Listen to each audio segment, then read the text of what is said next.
Welcome to This Explainer. I'm really thrilled you're tuning in today because we're tackling a genuinely fascinating topic.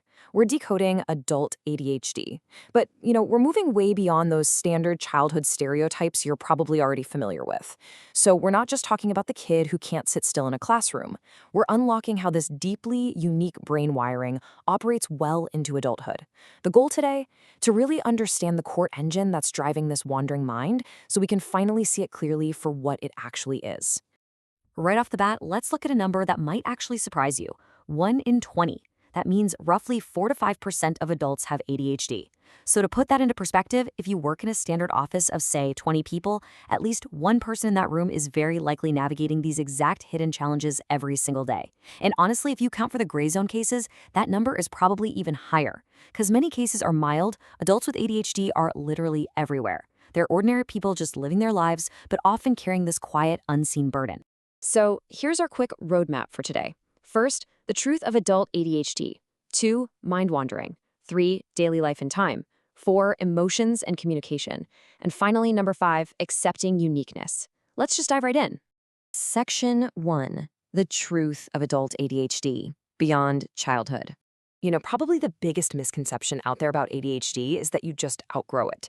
But the truth is, while the outward hyperactivity, like the physical fidgeting or running around, tends to decrease as people hit adulthood, the internal restlessness absolutely remains. It's still there. Lots of adults learn to mask their symptoms to fit into society, right? Making them seem perfectly normal to the outside world. But internally, their brain activity is still running at absolute top speed. And this creates a quiet, almost hidden difficulty in living because they're constantly fighting this internal storm that nobody else can even see. Moving on to Section 2, mind wandering, the core engine. So the exact engine driving all these behaviors is what experts call mind wandering. And this isn't just daydreaming. It's a neurological reality where various thoughts randomly, constantly, and often without any logical connection whatsoever, just pop right into the head. Because the brain is essentially flooded with new thoughts all the time, the person's attention jumps rapidly from task to task. Think about it like this. A person might be sitting at their desk doing some admin work, and then suddenly they remember they need something from the store, so they rush outside. Or maybe they start cleaning a really messy room, only to find an old manga and completely lose themselves in reading it. Their actions are constantly changing because their internal monologue literally never stops shifting. Now, this relentless brain activity, it's the ultimate double-edged sword. It definitely isn't all bad. In fact, it is the exact same engine that fuels incredible creativity. Because their minds are always spinning, adults with ADHD often have endless creative ideas. It makes them fantastic entrepreneurs, artists, and creators. But flip the coin, and that exact same spinning engine refuses to shut down at night. Many individuals suffer from severe insomnia, sometimes starting all the way back in childhood, simply because their racing thoughts just won't let them sleep. It's the exact same engine, just with wildly different results. Okay, Section 3, daily life and time, focusing on time perception gaps.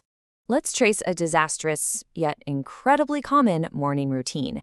Picture this. You're getting ready, you look at the clock, and you think, great, I have 10 minutes left, I'm totally safe. In that supposedly safe window, you decide to just quickly check your smartphone. But because the ADHD brain hyper-focuses so intensely on the immediate now, you completely lose your tether to reality. By the time you snap out of that hyper-focus and look up from the screen, bam, the bus is already left. The brain gets so locked onto the present moment that it becomes entirely blind to the actual passage of time. And this time blindness makes standard scheduling an absolute nightmare. For a typical brain, micro-scheduling, like planning out a perfectly timed 5-minute transfer, is highly efficient. But for the ADHD brain, packing a schedule that tightly just leads to a total loss of control and, frankly, outright panic. So what happens? Well, they have to overcompensate. To avoid the chronic shame of constantly being late, many adults with ADHD adopt these really intense coping mechanisms, like arriving 30 minutes to an hour early for absolutely everything. They aren't naturally punctual. They're essentially tricking their own sense of time just to survive their schedule. Plus, because the mind is constantly wandering elsewhere, the here and now gets forgotten, which leads to an incredibly cluttered daily reality.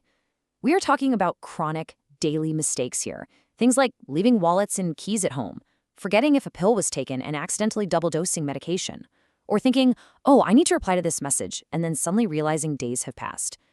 Consider this mind-blowing reality. Someone rode their bicycle to the supermarket to get groceries. finished shopping, and then just walked all the way home, completely forgetting they even brought the bike. The mind simply moved on to the next task before the current one was even finished.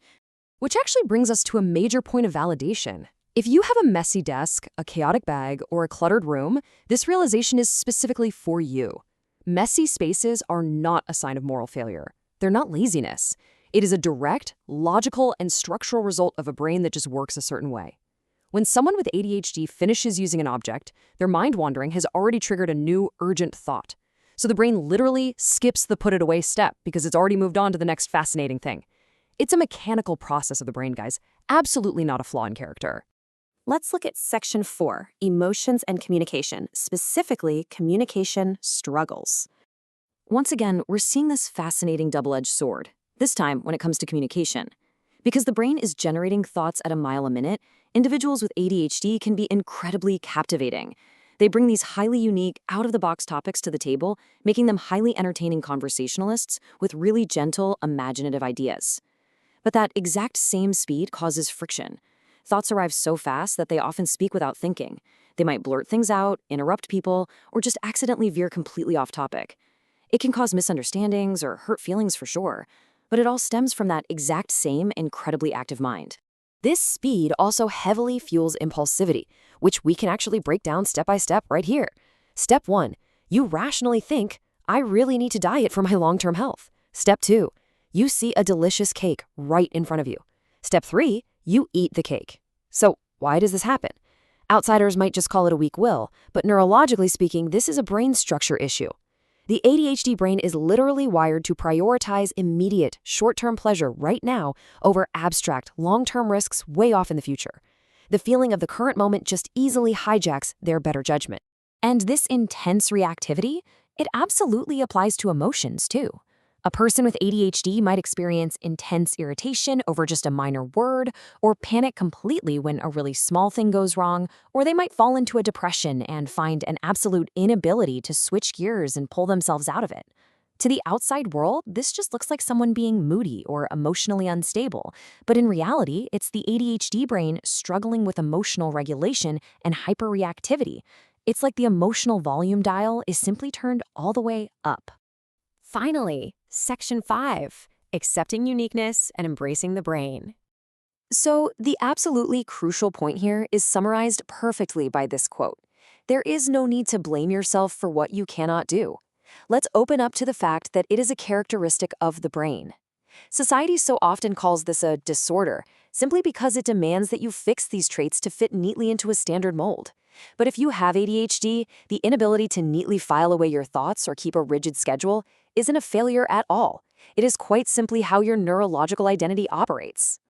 I want to end this explainer with a provocative question for you to really think about. Have you found the environment where your unique brain can shine? Because the truth is, there are so many people out there with ADHD who have finally stopped fighting their own nature. Instead of blaming themselves, they've actively sought out creative, dynamic, fast-paced spaces that don't just tolerate their incredibly active, wandering minds, they actively celebrate them. Thank you so much for joining me to explore this today. Keep learning, and I'll catch you in the next explainer.